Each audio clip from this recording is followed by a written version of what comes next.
జాబిలే తళుకుమన్నా చుక్కని బాధ్యతై దొరుకుతున్న హక్కుని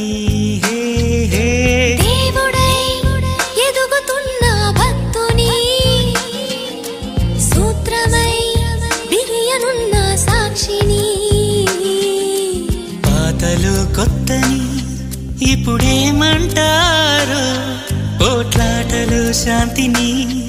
మరి ఏమంటారు